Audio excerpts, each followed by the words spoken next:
दुर्लभम त्रयमेवैतत् दैवानुग्रह कारकम मनुष्यत्वम मुमुक्षुत्वम महापुरुष संभव। 3 कृपा भगवान की सबसे बड़ी मानी गई है। नंबर 1 मनुष्यत्वम अर्थात मानव देह का मिलना।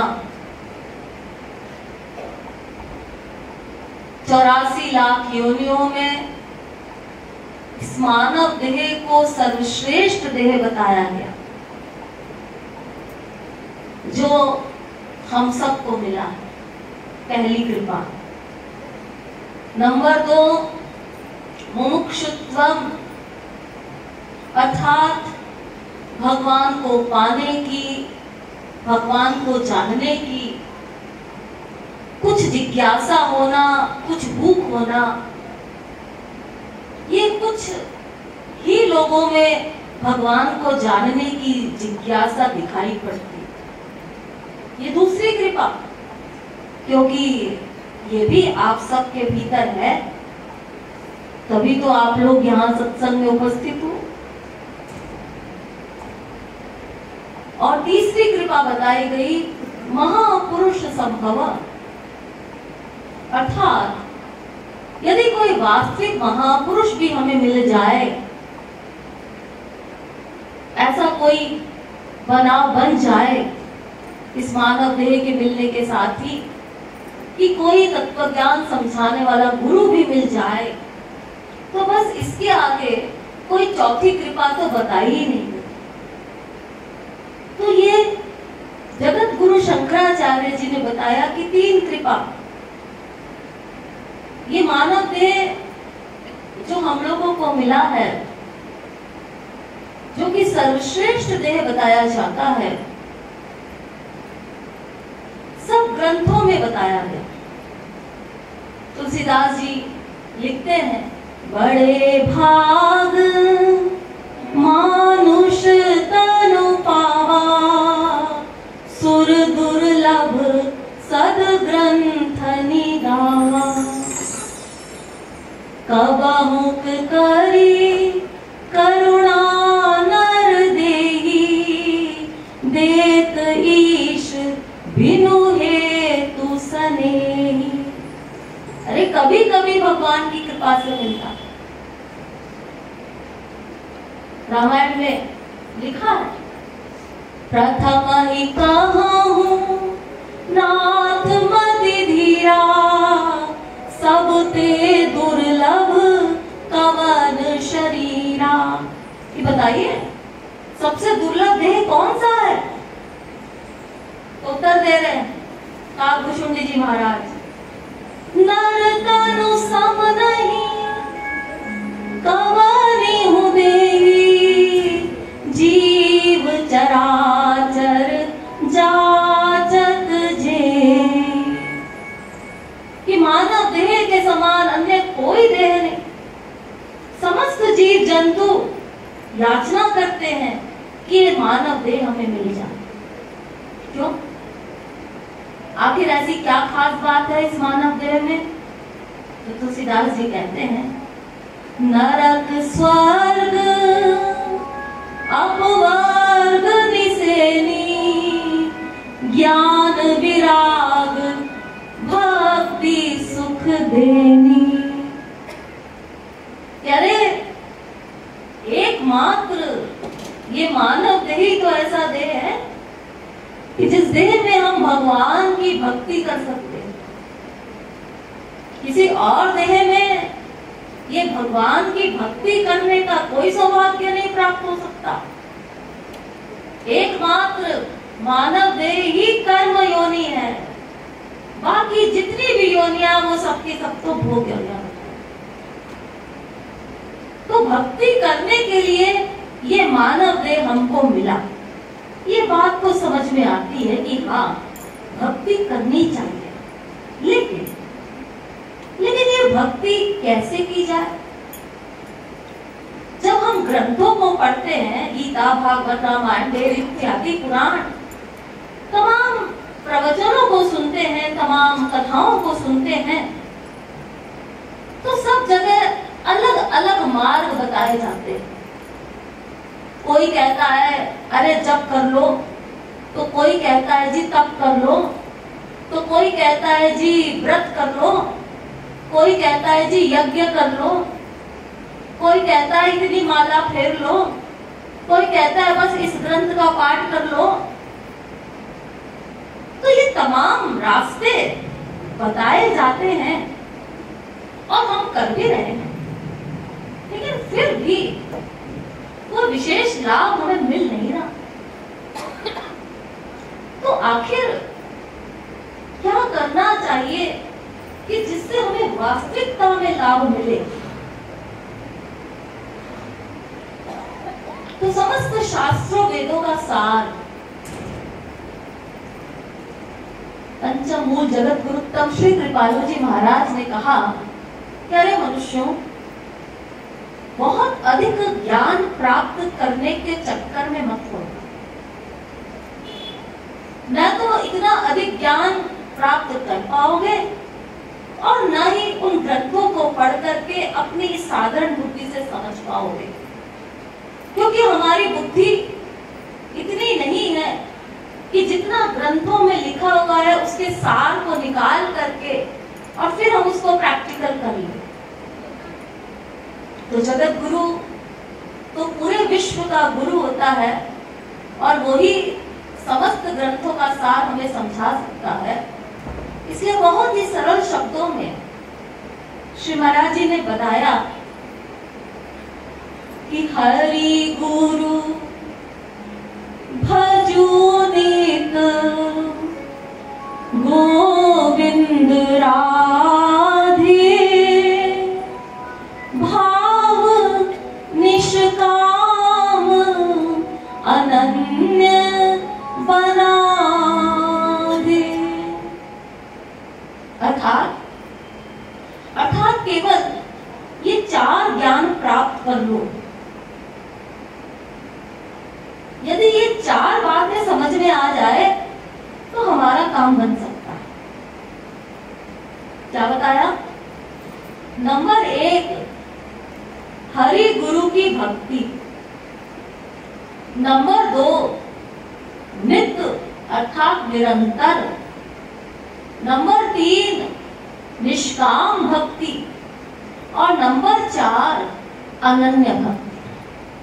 सिर्फ 4 बातें, हरि गुरु की भक्ति, निरंतर, अनन्य और निष्काम। तो नंबर 1 है हरि गुरु की भक्ति। क्यों? ये 2 की भक्ति क्यों आवश्यक है? क्योंकि भगवान का कानून है कि बिना गुरु की कृपा के डायरेक्ट मुझसे कांटेक्ट नहीं हो सकता। सो बिनु संत न काहू ही पाई, मिला ही जो संत होई अनुकूला। कि जब तक किसी वास्तविक महापुरुष का संग करके उसकी शरणागति नहीं करोगे, तब तक लक्ष्य की प्राप्ति नहीं हो सकती, अर्थात भगवान की कृपा की प्राप्ति नहीं हो सकती।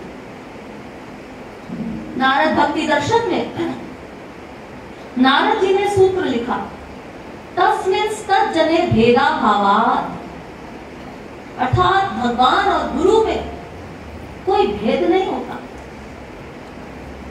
वेद कहता है यस्य देवे पराभक्ति यथा देवे तथा गुरु तस्यैते कथिता हि अर्था प्रकाशन्ते महात्मनः। कि जैसी भक्ति भगवान के प्रति हो, ठीक वैसी ही भक्ति गुरु के प्रति होनी चाहिए, महापुरुष के प्रति होनी चाहिए। आचार्य मां विजानीयान, श्रीमद् भागवत कहते हैं। भगवान श्री कृष्ण उद्धव जी से कह रहे हैं, अरे उद्धव, गुरु को मेरा ही स्वरूप मानो। यस्य साक्षात भगवती भागवत, वो गुरु साक्षात भगवान का ही स्वरूप है। यानी भगवान और गुरु में कोई भेद नहीं होता। लेकिन गुरु माने क्या होता है? गुरु, देखो गु और रु दो अक्षर से मिल करके ये गुरु शब्द बना है। गुम रौदीति इति गुरु, जो हमारे अंधकार को दूर कर दे उसे गुरु कहते हैं। गृणाति ज्ञान इति गुरु, जो हमें ज्ञान दे दे उसे गुरु कहते हैं।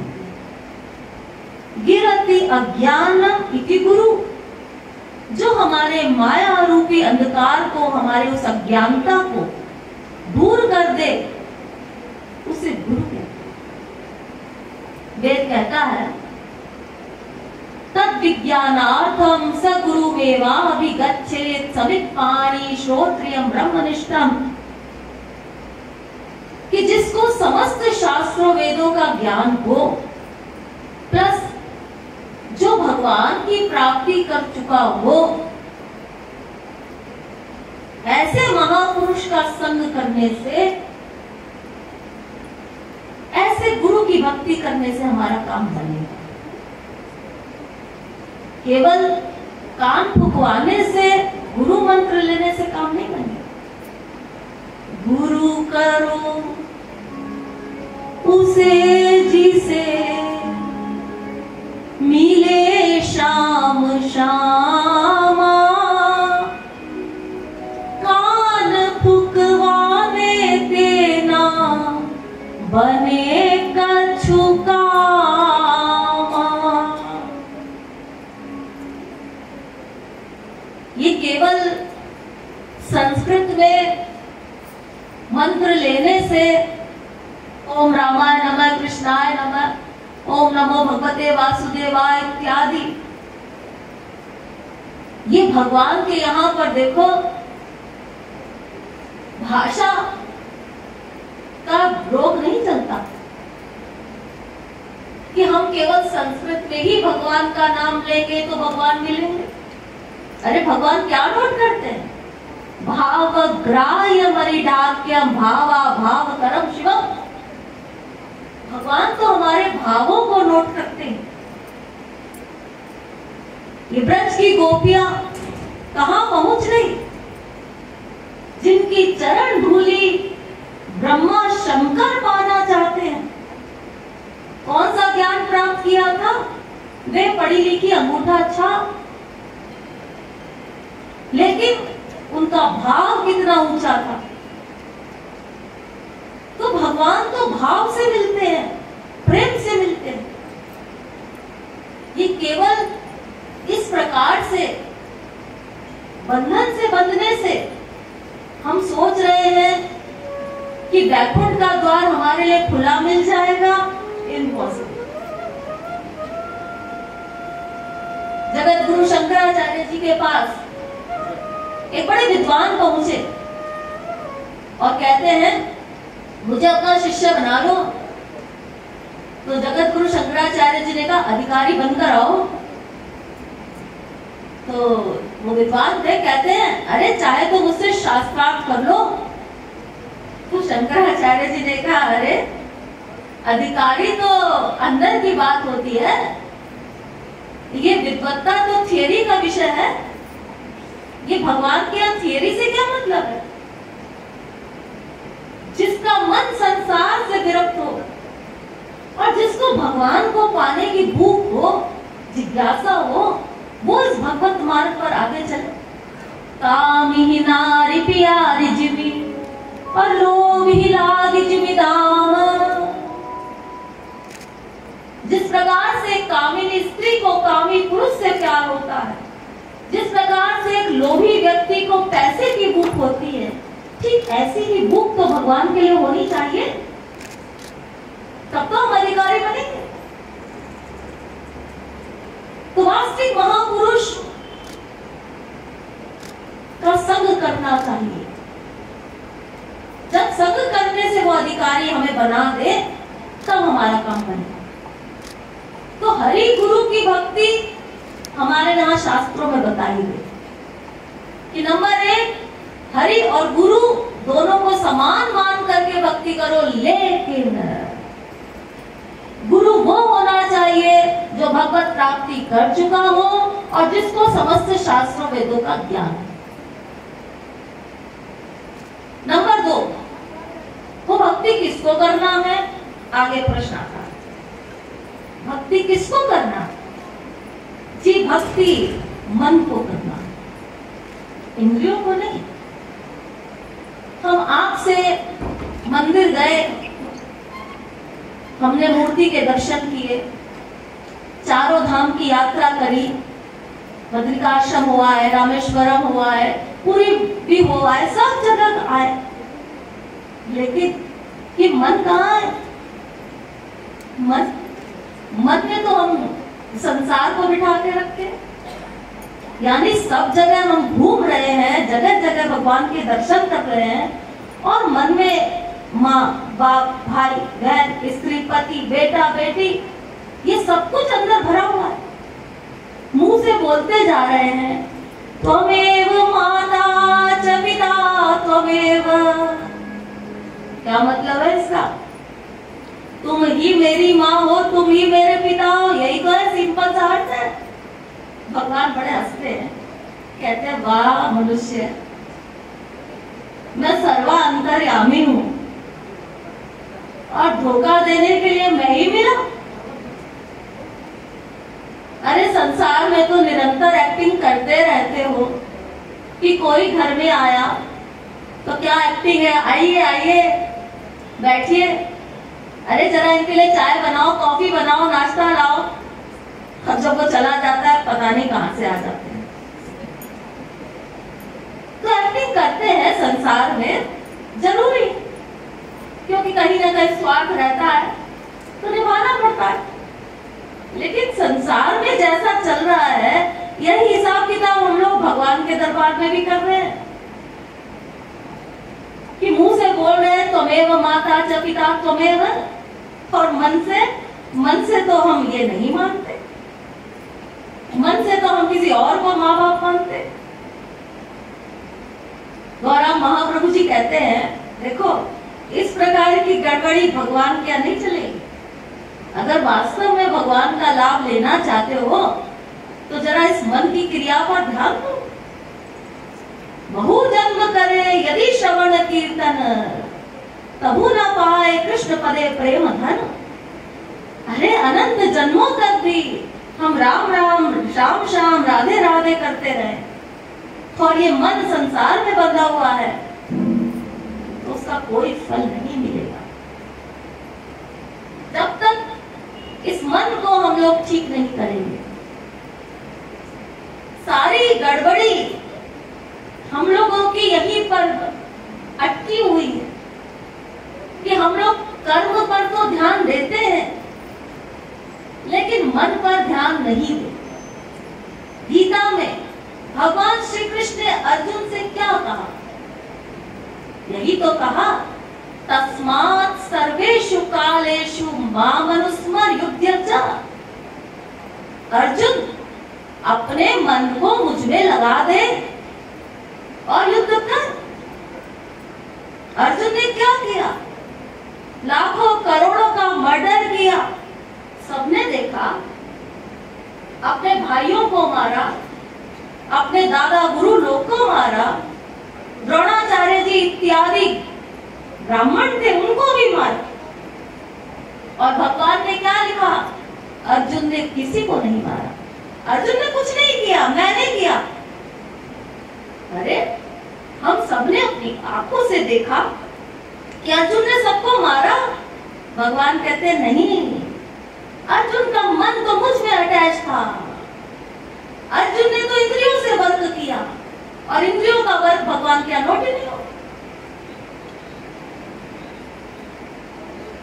हनुमान जी लंका गए, तमाम राक्षसों को मार डाला, लंका जला दी, सब ब्राह्मण थे।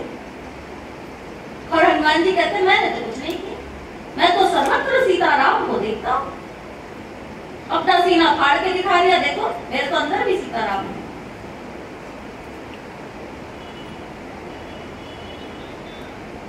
तो भगवान कर्म नहीं देखते, भगवान मन को देखते। हम लोग कर्म भगवान का करते हैं लेकिन मन को ठीक नहीं करते, यानी हम लोग उल्टा कर रहे हैं।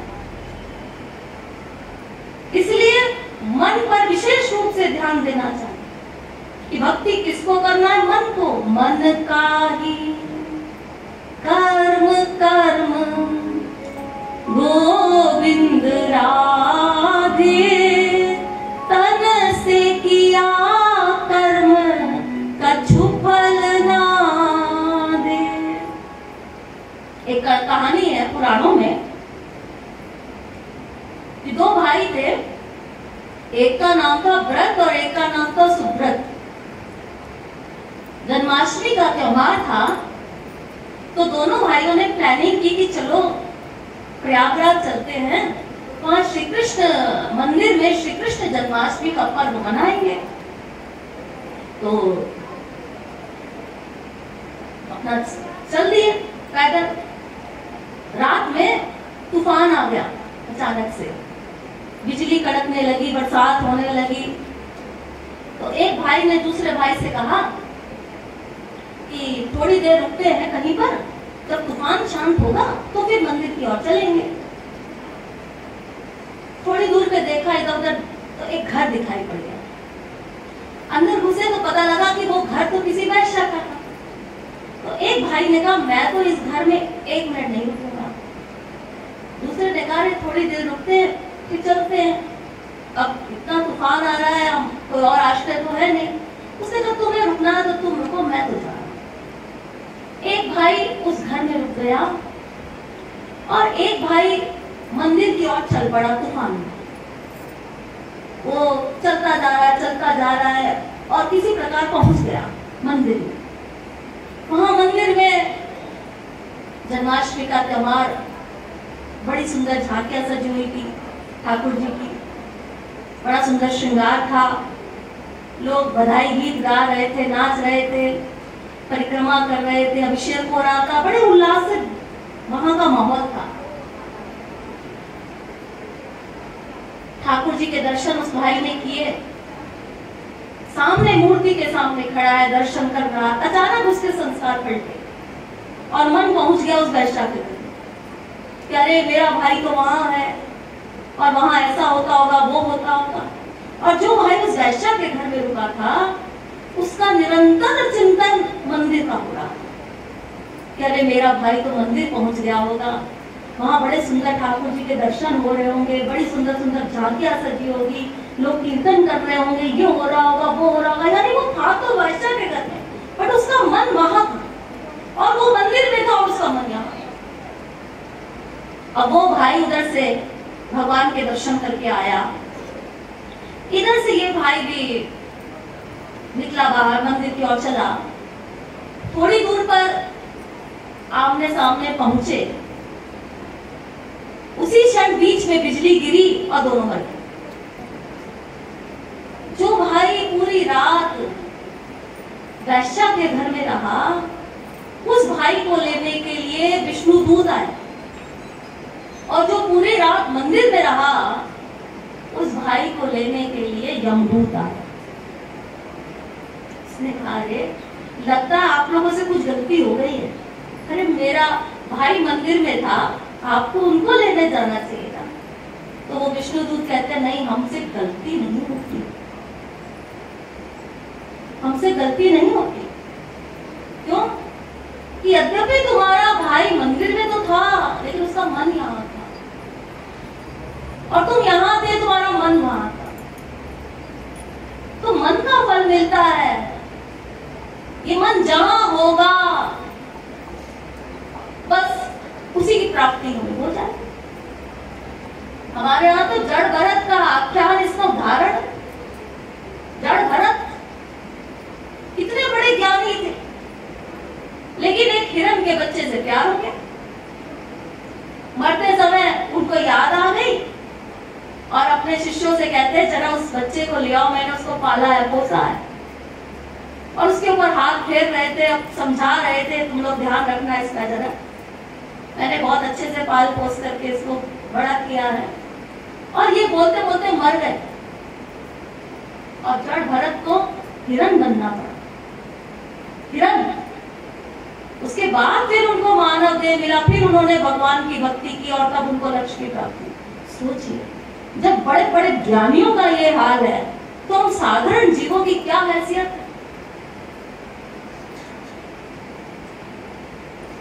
तो भक्ति मन को करनी है, इसलिए जितनी देर भी हम भजन करें इस मन पर ध्यान दें कि हमें इस मन से भगवान का ध्यान करते हुए भगवान का भजन करना। तो जितनी देर हमारा मन लगेगा उतनी देर का हमें उसका फल मिलेगा। तो हरि गुरु की भक्ति यानी दो की भक्ति करनी है, लेकिन वो भक्ति मन को करनी है। तो वो भक्ति कितनी देर को करनी है, दूसरा प्रश्न है। नित्य बताया गया, निरंतर करनी है। ये नहीं कि 23 घंटा यानी 1 घंटा हमने भगवान का भजन कर लिया, कीर्तन कर लिया, पाठ कर लिया और 23 घंटा इस मन को संसार में ही लगा दिया, छोड़ दिया, जाओ तुम्हें जो करना है करो। तो ये तो ऐसा ही है कि जैसा कि एक कहावत कही जाती है मारवाड़ी में कि ऐरण की चोरी करे और करे सुई को दान। सबसे बड़ा पाप बताया गया सोने की चोरी करना, और सबसे खराब दान बताया गया है लोहे का दान करना। तो ऐरण की चोरी करे और करे सुई को दान, और बावरिया चढ़ देखन लागी कद आसी विमान। कि पेड़ के ऊपर चढ़ के देख रहे हैं कि कब विमान आ रहा है भगवान का और उनको ले जाएगा। यानी 24 घंटे में इतनी सी देर मन को भगवान में लगाने का प्रयास किया और आशा कर रहे हैं कि भगवान का लोक मिल जाएगा। तो इतना से काम नहीं बनेगा। निरंतर निरंतर इस मन का प्यार भगवान से होना। यही तो गीता में भगवान श्री कृष्ण ने अर्जुन को समझाया, तेषां नित्याभियुक्तानां योगक्षेमं वहाम्यहम्। अर्जुन, नित्याभियुक्तानां, नित्य इस मन को मुझ में लगाना होगा। यो माम स्मरति नित्यशः तस्याहं सुलभः पार्थ नित्य युक्तस्य योगिनः। गीता। जो नित्य निरंतर मेरा स्मरण करता है, भगवान श्री कृष्ण कहते हैं, उसको मैं अत्यंत सुलभ रूप से प्राप्त हो जाता हूं। तो जी नित्य निरंतर इस मन का लगाव भगवान में कैसे हो?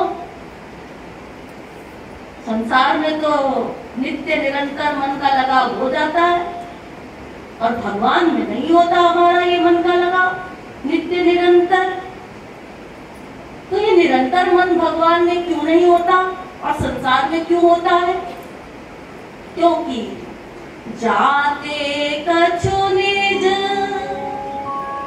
स्वार्थ होई तापर ममता करे सब कोई। क्योंकि जितनी मात्रा में हमारा स्वार्थ होता है उतनी ही मात्रा में हमारा प्यार। यदि स्वार्थ अधिक होता है तो प्यार भी अधिक होता है, यदि स्वार्थ कम होता है तो प्यार भी कम हो जाता है। दिन भर में संसार में न जाने कितनी बार प्यार की कक्षा बदलती है। एक बार नहीं, कई बार। मतलब जब अनुकूल व्यवहार मिलता है तो संसार से प्यार हो जाता है, जब प्रतिकूल व्यवहार मिलता है तो इसी संसार से वैराग्य हो जाता है। वही बेटा अपने बाप के लिए कहता है मेरे पिताजी मुझसे बहुत प्यार करते हैं, लेकिन वही बेटा जब बाप से कहता है पिताजी मेरे लिए जरा एक मोटरसाइकिल खरीद दो, पिताजी कहते हैं मेरे पास पैसे नहीं है। क्या बाप मिला? लो जी, अभी तो आप कहते हैं बड़ा प्यार करते हैं और अभी आप कहते हैं क्या बाप मिला। यानी अपने स्वार्थ के हिसाब से ये संसार में हमारा प्यार अप डाउन होता है। ये तो संसार का हिसाब है। तो भगवान से हमारा प्यार क्यों नहीं होता? उसका कारण ये है कि हम लोगों ने, बहुत ध्यान से सुनिए, बहुत इंपॉर्टेंट है, क्योंकि हम लोगों ने अभी तक इस स्वार्थ का मतलब नहीं जाना। स्वार्थ का मतलब स्व प्लस अर्थ। स्व माने अपना, अर्थ माने मतलब, अपना मतलब, अपना माने मैं का, और मैं का मतलब किससे हल होगा? ये तो तब हल होगा जब हम इस मैं को समझे कि मैं कौन। हम अपने आप को क्या मानते हैं? शरीर मानते हैं, यानी देह मानते हैं, जबकि मैं माने तो आत्मा होता है। लेकिन हम अपने आप को आत्मा नहीं शरीर मानते हैं, और यही कारण है कि हम शरीर के यानी देह के नातेदारों को ही अपना वास्तविक संबंधी माने बैठे। अब ये संसार का जो हमारा आपस का संबंध है, जो हमारे रिश्तेदार है, जिसमें से 10-12 लोगों में हमारा विशेष रूप से अटैचमेंट होता है, आसक्ति होती है, बाकी सब जगह तो हम लोग एक्टिंग कर लेते हैं कि अब करना पड़ेगा, लेकिन 10-12 में विशेष रूप से जो हमारा परिवार है उसमें हमारी विशेष रूप से आसक्ति होती है। लेकिन ये जो संबंध हमारा बताया गया है, भगवान कहते हैं पांत संगम है। पांत संबंध, ये पांत संबंध क्या होता है? अरे ये ऐसा संबंध जैसे आप लोग ट्रेन में सफर करते हैं ना, तो ट्रेन में आपके सामने तमाम लोग बैठे होते हैं, आपस में इधर उधर बातें भी करते हैं, आप लोग एंजॉयमेंट करते हैं, टाइम पास करते हैं, और भाई साहब आप कहाँ रहते हैं, और भाई साहब आपके परिवार में कितने लोग रहते हैं, और भाई साहब आप क्या करते हैं। तो ऐसे ही ट्रेन में सफर करते हुए आप लोग चलते हैं। अचानक से आपके सामने जो भाई साहब बैठे थे उनका स्टेशन आ गया, तो वो अपना सामान लेकर चलने लगे। भाई साहब अब हम जा रहे हैं, कानपुर आ गया है। अरे भाई साहब आप जा रहे हैं? अरे मुझे तो इलाहाबाद तक जाना है। अब आप चले जाएंगे तो मेरा मन कैसे लगेगा, तो आप भी मेरे साथ चलिए ना इलाहाबाद तक। तो क्या कहेगा? अरे भाई साहब मैं आपके साथ इलाहाबाद तक क्यों जाऊं, मेरा वो स्टेशन नहीं, मेरा तो ये स्टेशन है, अगर आपको चलना है तो आप मेरे साथ कानपुर उतर जाइए। वो कहते हैं नहीं नहीं, मैं कैसे कानपुर उतर सकता हूँ। यानी अपना अपना स्टेशन आता है, अपने अपने स्टेशन पर यात्री उतर जाते हैं। बस ऐसे ही ये हम लोगों का आपसी संबंध है कि जिसका समय आया, अरे बड़े बड़े ऋषि मुनि योगी तमाम संत हुए, इस संसार में जो आया, समय आया, सब चले। यही तो संबंध है, और क्या है? कौन किसी को कोई रोक नहीं सकता, कोई किसी के साथ जा नहीं सकता। ये हमारा वास्तविक संबंध जिसको हम माने बैठे हैं। क्यों? क्योंकि हम अपने आप को शरीर मानते, हमने अपने आप को आत्मा नहीं माना कभी। अगर हम अपने आप को आत्मा मान ले, ये रियलाइज कर ले कि हम आत्मा है, तो फिर आत्मा का संबंधी कौन? परमात्मा, भगवान। क्योंकि आत्मा परमात्मा की अंश है, और यदि हम उसको अपना संबंधी मान ले तो फिर भगवान से प्यार होने में क्या देर लगेगी? तो कैसे हम उसको अपना माने? तो भगवान ने अर्जुन को कहा, अर्जुन अभ्यासेन तु कौन्तेय वैराग्येन च ध्रियते। अभ्यास करो, अभ्यास से होगा। क्यों? अभ्यास क्यों किया जाए? इसलिए कि अनंत जन्मों से ये अभ्यास किया है कि मैं देव हूं। ये पिछले अनंत जन्मों में नहीं, इस जन्म में भी हम लोगों ने अभी तक यही अभ्यास किया है कि मैं शरीर। पैदा होने से लेकर अभी तक हम अपने आप को क्या मानते हैं? शरीर मानते हैं। केवल शरीर नहीं है, और बीमारियां पाल ली। मैं अमीर हूं, मैं गरीब हूं, मैं लड़का हूं, मैं लड़की हूं, मैं स्त्री हूं, मैं पुरुष हूं, मैं पंजाबी हूं, मैं बंगाली हूं, मैं मद्रासी हूं। ये तमाम बीमारियां हम लोगों ने और पाल ली। तो इस सब बीमारियों को मिटाने का एक ही रास्ता भगवान ने अर्जुन को बताया, अभ्यास करो। बार बार इस बात को रियलाइज करो कि मैं शरीर नहीं हूं, मैं आत्मा हूं, मैं शरीर नहीं हूं, मैं आत्मा हूं। और मेरा वास्तविक लाभ, मेरे वास्तविक हितैषी हरि गुरु ही है। उन्हीं से मुझे लाभ मिलेगा। ये संसार तो जितना स्वार्थ है, बस उतनी देर ही आपको लाभ मिल सकता है। यहाँ जहां तक अनुकूलता बस तब तक ठीक, जहां प्रतिकूलता सब बेकार। ये तो सब घर घर में दिखाई पड़ रहा है, कोई बड़ी चीज नहीं है, आप लोगों के अनुभव का विषय है। लेकिन अनुभव तो बहुत मिला, लेकिन फिर भी ये मन स्वीकार नहीं कर पा रहा कि भगवान ही है। और इसके लिए केवल अभ्यास, निरंतर, क्योंकि वो ही मेरे हैं। केवल बोलने से नहीं चलेगा कि त्वमेव माता च पिता, निरंतर हम उनको अपना माने। तो हरि गुरु की भक्ति निरंतर, नंबर 2। नंबर 3, निष्कामता, यानी भगवान की भक्ति करने में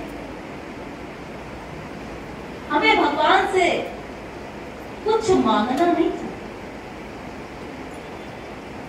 भक्ति निष्काम होती है। कामना युक्त भक्ति तो भक्ति कहीं ही नहीं जाती। हमारे देश में 99% लोग भगवान के मंदिर जाते हैं तो कोई ना कोई कामना लेकर के जाते हैं, मन्नत मांगते हैं। जब मन्नत पूरी हो जाती है तो फिर जाते हैं, क्योंकि मन्नत पूरी हो गई तो फिर जा रहे हैं। ये क्या हम भगवान से व्यापार करते हैं कि मेरा ये काम पूरा हो जाएगा तो फिर हम 2 सेर लड्डू का भोग चढ़ाएंगे? अरे तो पहले चढ़ा दो ना भोग। अरे पहले कैसे चढ़ा दे? मान लो हमारी मनोकामना पूरी नहीं हुई तो फिर ये 2 सेर लड्डू का नुकसान कौन भोगेगा? तो ये जो हम लोग कामना युक्त भक्ति करते हैं, ये तो हमारे शास्त्रों में कहीं बताया ही नहीं। श्रीमद् भागवत में शौनकादिक परमहंसों ने सूत जी से प्रश्न पूछा,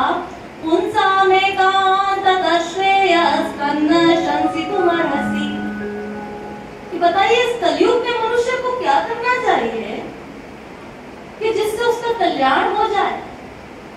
क्या करना, उसका साध्य क्या है जीव का?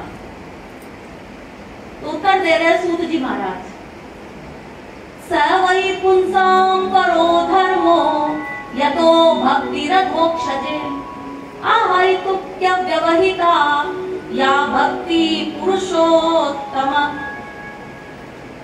अरे मनुष्यों, आहैतु की भक्ति करो, निष्काम भक्ति करो, भगवान से मांगो नहीं। ये जो तुम संसार मांगते हो भगवान से, तो इसका मतलब तो अभी तक तुम लोगों ने पहला ही पाठ नहीं पढ़ा कि संसार में सुख है कि दुख है। आपसे पूछा जाए आप क्या चाहते हैं, आप कहते हैं हम आनंद चाहते हैं, सुख चाहते हैं, शांति चाहते हैं। तो जब आप आनंद चाहते हो, शांति चाहते हो, सुख चाहते हो, तो क्या संसार में सुख है, शांति है, आनंद है? नहीं जी, अभी तक तो किसी को मिला नहीं। तो जब है ही नहीं तो मिलेगा कहां से? तो नंबर 1, तो जिस आनंद की प्राप्ति है तो हम भगवान की भक्ति कर रहे हैं, वो आनंद संसार में है। और फिर जिस भगवान से हम संसार मांग रहे हैं, तो क्या फिर भगवान को संसार से मांगेंगे? यानी हम भगवान से कह रहे हैं संसार दे दो, तो संसार से कहेंगे कि भगवान दे दो। ऐसी गलती क्या कोई मनुष्य करता है कि किसी मिठाई की दुकान पर जाकर के कि कहे भाई साहब जरा एक जोड़ी चप्पल दे दो, तो मिठाई का दुकानदार क्या कहेगा? चप्पल? अरे भाई साहब आगे जाओ ना, आगे चप्पल की दुकान है, वहां चप्पल मिलेगी। यानी देखो, ये गलती तो हम लोग संसार में भी नहीं करते।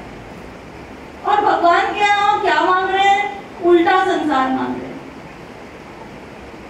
और फिर जो संसार हम भगवान से मांग भी रहे हैं, तो क्या हमने कोई संबंध जोड़ा है भगवान से?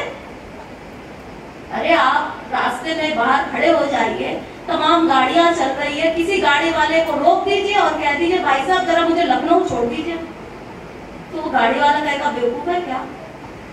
अरे मैं तुम्हें लखनऊ क्यों छोड़ दूं? कोई नहीं छोड़े। लेकिन अगर कोई संबंधी होगा, आपको पहचान वाला होगा, और आप कहोगे मुझे बहुत जरूरी काम है, मुझे तुरंत लखनऊ छोड़ दो, वो कहेगा ठीक है चलो बैठो, छोड़ आता हूँ, मैं अभी फ्री हूँ। यानी कोई संबंधी होगा तो बात मानेगा। हाँ, तो भगवान से हमने कौन सा संबंध बनाया है? यही कि जब मुसीबत आई तो दौड़ पड़े। मुसीबत के समय हम भगवान को याद करते हैं। संबंध तो हमने संसार से बनाते हैं। और फिर जो संसार हम मांग रहे हैं भगवान से, यदि मिल भी जाए तो आनंद तो मिलेगा, बल्कि संसार मिलने से होगा क्या? नहीं को अस जन्मा जग माही, प्रभुता पाई जाई मद नारी। अरे संसार मिलने से तो और अधिक अहंकार बढ़ जाएगा कि जब थोड़ा संसार मिला है तब तो भगवान की याद नहीं आती, उनको हम भूले बैठे हैं। और जितना संसार मांगेंगे आप कहेंगे नहीं जी हमें कुछ नहीं होगा जी। अरे सुग्रीव सरीखे भूल गए ऐश्वर्य मिलते ही। भगवान राम को वादा किया था कि हाँ मैं सीता माँ को छुड़ाऊंगा, ढूंढ के लाऊंगा, जीवन लगा दूंगा। और जहां ऐश्वर्य मिला, राज मिला, सब भूल गए। और लक्ष्मण जी याद दिलाने गए, क्यों सुग्रीव तुमने तो वादा किया था। कौन सा वादा? किसको किया था? अरे भगवान राम को। कौन राम? सीता मैया को छुड़ाने का वादा। कौन सीता? और निकाला उन्होंने अपना धनुष बाण। मैं बताऊं कौन राम कौन सीता? हाँ याद आया, याद आया। बिल्कुल ठीक ऐसे ही जब बहुत ऐश्वर्य मिलता है तो भगवान कोई ना कोई माया का झापड़ हमारे साथ लगा देते हैं। आप कहते हैं अरे ये कष्ट कहां से आ जाता है? ये कष्ट को भगवान की कृपा मान लीजिए, क्योंकि कष्ट आते ही भगवान याद आ जाते हैं। इसीलिए कुंती ने तो वरदान मांगा था, विपदः सन्तु न शश्वत तत्र तत्र जगत गुरु भगवतो दर्शनम यत् स्यात् पुनर्भव दर्शनम। कि मुझे संसार नहीं चाहिए, मुझे संसार का भाव, ताकि मेरा प्रेम बस आपके श्री चरणों में बना रहे। तो भगवान से मांगो, अवश्य मांगो, लेकिन क्या? रोके उनसे प्रेम मांगो, दर्श मांगो प्यारे। रोके उनसे प्रेम मांगो, दर्श मांगो प्यारे, दर्श मांगो प्यारे। उनसे उनका प्रेम मांगो, उनसे उनकी सेवा मांगो, उनसे उनके दर्शन मांगो। यदि भगवान से मांगना है तो मांगो, ये संसार नहीं मांगा। कि लेना लेना सीखा सदा गोविंद राधे, अरे देना देना पाठ अब मन को पढ़ा दे। अनंत जन्म बीत गए लेते लेते, मांगते मांगते, अरे वो हमारा बाप है, वो हमारा बाप है और उसकी प्रॉपर्टी पर तो हम लोगों का अधिकार है, लेकिन हम बेटा तो बने, बाप तो देने को तैयार बैठा। हम तो संसार की भीख मांग रहे हैं भगवान से। बड़ा कष्ट होता है भगवान को कि अरे मैं तो क्या देने के लिए बैठा हूं और ये क्या मांगते हैं। तो भक्ति करो, निष्काम भक्ति करो। क्या हमें भगवान से कुछ मांगना नहीं है, बस उनसे प्रेम करना है, देने देने की भावना से। दर्शन की भीख मांगो, सेवा मांगो, ये भक्ति है, निष्काम भक्ति। और चौथी बात है अनन्य। अनन्य हो करके भगवान की भक्ति करो। नारद भक्ति दर्शन, ये भक्ति के आचार्य नारद जी का बनाया हुआ ग्रंथ है नारद भक्ति दर्शन, जिसमें उन्होंने 84 सूत्र लिखे भक्ति के। उसमें उन्होंने एक सूत्र बनाया, अन्याश्रयाणाम त्यागो अनन्यता, अर्थात अन्य का आश्रय ना लो। अनन्य मतलब ना अन्य, अन्य मतलब राधा कृष्ण, उनका नाम, उनका रूप, उनके गुण, उनकी लीला, उनके धाम और उनके जन, इतने में ही इस मन का लगाव हो। इसके अतिरिक्त और कहीं मन का लगाव होगा तो वो अनन्यता में बाधक हो जाए।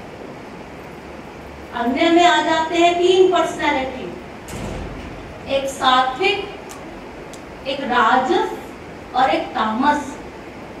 ये सात्विक, ये जो स्वर्ग के देवी देवता की हम लोग भक्ति करते हैं, इंद्र, वरुण, यमराज, कुबेर, शनि इत्यादि, ये सब स्वर्ग के देवी देवता, इसको इनकी भक्ति करने से स्वर्ग लोक मिलता है। अरे स्वर्ग के देवी देवताओं की भक्ति करोगे तो स्वर्ग लोक मिलता, और स्वर्ग तो नश्वर है। स्वर्ग स्वल्प अंत दुखदाई, स्वर्ग थोड़े समय के लिए मिलता है, अंत में दुख ही दुख मिलता है। ना नर स्वर्गतिम कांक्षेत, ये स्वर्ग पाना मनुष्य का लक्षण है।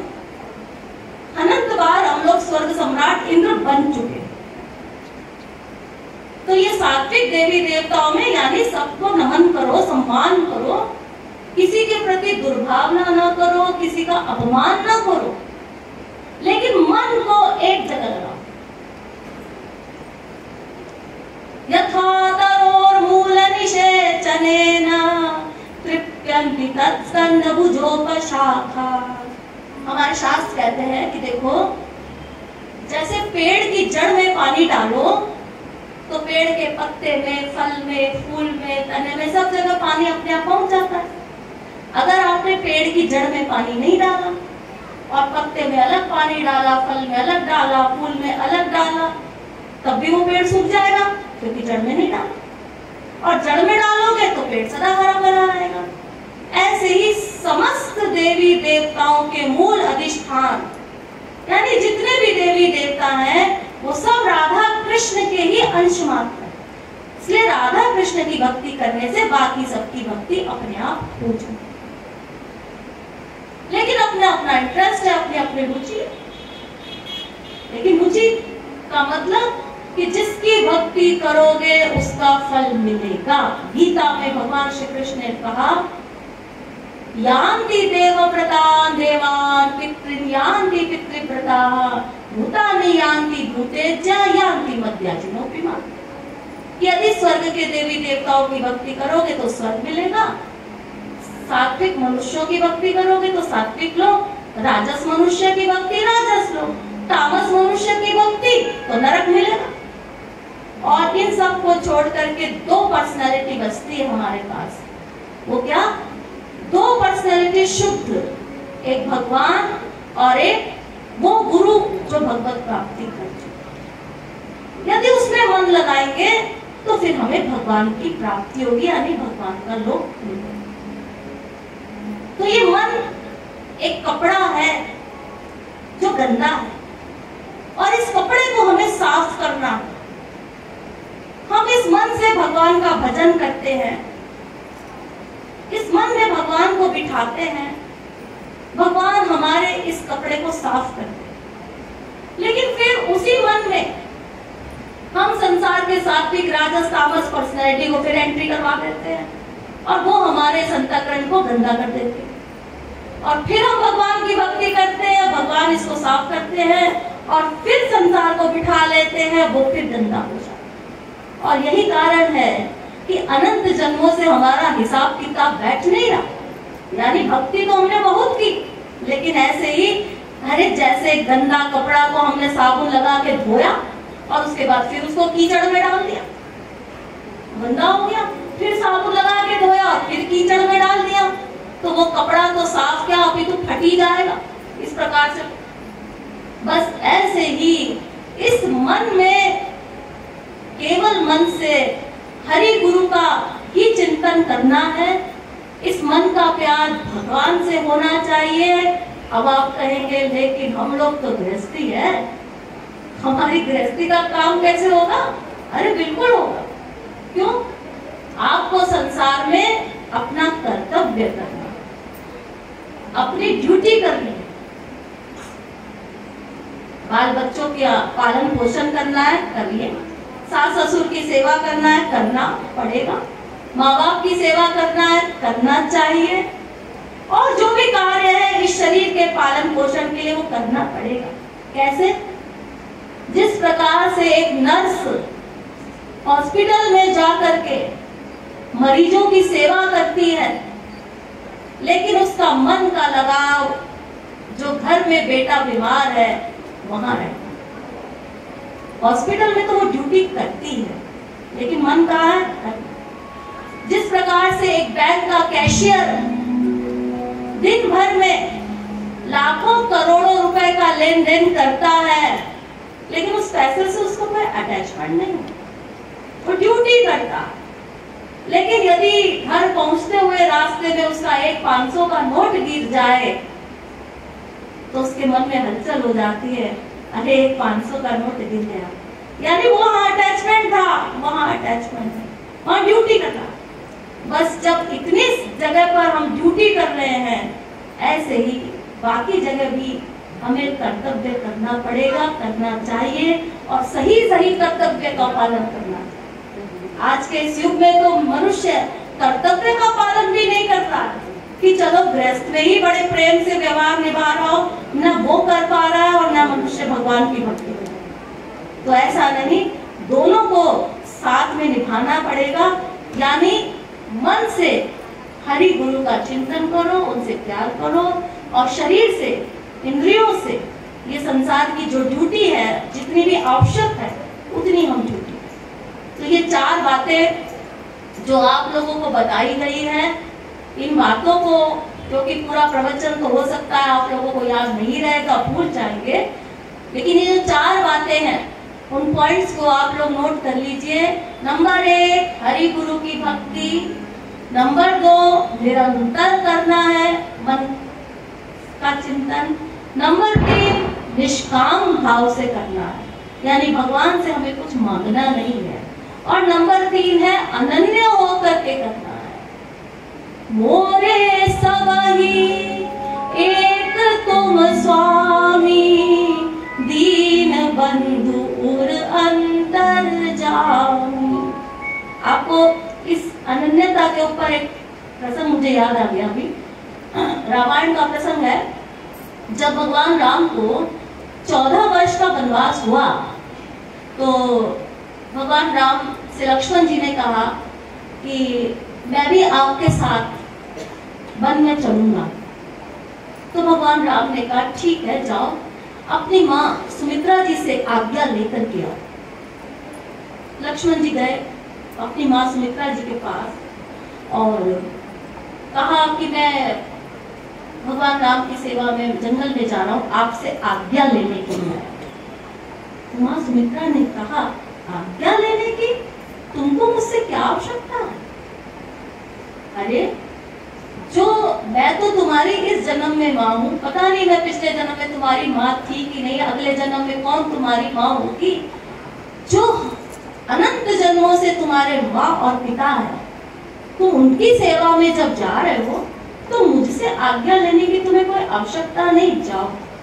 लेकिन मैं जाने से पहले तुम्हें ये उपदेश देना चाहती हूँ कि 5 दोषों से सदा दूर रहना। लक्ष्मण जी ने पूछा, बताइए माँ, ये 5 दोष कौन कौन से हैं? तो बता रही है सुमित्रा जी कि राग, क्रोध, ईर्ष्या, मद, मोह, जनि सपने हो, नहीं वश हो, सकल प्रकार विकार विहाई, मन क्रम वचन राम सेवकाई। राग, रोष, ईर्ष्या, मद और मोह, इन 5 दोषों से सदा दूर रह करके तुम सीताराम की सेवा करना। मन क्रम वचन से किसी प्रकार के कोई विकार मन में ना आने पाए। नंबर 1 राग, कि लक्ष्मण तुम जंगल में जा रहे हो तो देखो रास्ते में तुम्हें तमाम लोग मिलेंगे, तमाम लोगों से तुम्हारा परिचय होगा, लेकिन तुम किसी से राग मत करना, किसी से आसक्ति मत करना, किसी से अनुराग मत करना। राग केवल तुम्हारा सीताराम से ही होना चाहिए। अरे तमाम के संग रहते रहते अटैचमेंट हो ही जाता है, लेकिन अटैचमेंट नहीं। नंबर 2 रोष, यदि तुम्हारे मन की ना हो तो क्रोध आएगा, लेकिन क्रोध को अपने से दूर रखने की कोशिश करना। संसार की कामना पूरी नहीं होती तो क्रोध आता है, और संसार की कामना पूरी हो जाती है तो लोभ आ जाता है। तो ये क्रोध इत्यादि से बच करके रहना, केवल सीताराम के प्रति ही प्रेम रखना, उनके श्री चरणों। नंबर 3 ईर्ष्या, प्रभु राम की सेवा करने वालों से कभी ईर्ष्या मत करना। हो सकता है तुमसे भी अधिक सेवा कोई और करे प्रभु राम की, लेकिन उसकी सेवा भक्ति को देख करके खुश रहना कि अरे इसकी सेवा से मेरे प्रभु प्रसन्न होते हैं, तो उसकी सेवा भक्ति का आदर करना, ईर्ष्या नहीं करना। संसार में मनुष्य यही ईर्ष्या करता है। वो देखो अपने आप को क्या समझता है, अरे क्या समझता, क्या उसके गुणों को देख करके तुम्हें भी गुण सीखने चाहिए ना। अगर कोई किसी के सेवा से प्रसन्न है तो तुम भी सेवा करो, वो तुमसे भी प्रसन्न हो जाएगा। तो भक्ति, सेवा भी भक्ति है, इसलिए कभी भी किसी से ईर्ष्या ना करना। नंबर 4 मद, अहंकार, अपनी सेवा करते करते अहंकार ना पालना कि मैं बहुत सेवा करता हूँ। अरे उनकी कृपा है कि मैं सेवा करता हूँ। अपनी उन्नति, अपने सद्गुणों को देख करके कभी भी अहंकार ना करना। और नंबर 5 है मोह, किसी से मोह ना करना, क्योंकि मोह बंधन का कारण होता है। केवल मोह सीताराम जी के श्री चरणों में ही रहना चाहिए। ये 5 दोषों से दूर रह करके तुम प्रभु की सेवा करो, यही अनन्यता है। यानी सब कार्य भी करते जाओ, लेकिन इस मन का लगाव केवल हरि गुरु के श्री चरणों में बना रहे, तो हमारी भक्ति अनन्य हो जाती है। इस प्रकार से हमें इस अनन्यता पर विशेष रूप से ध्यान देते हुए इस मन को भगवान में लगाना है।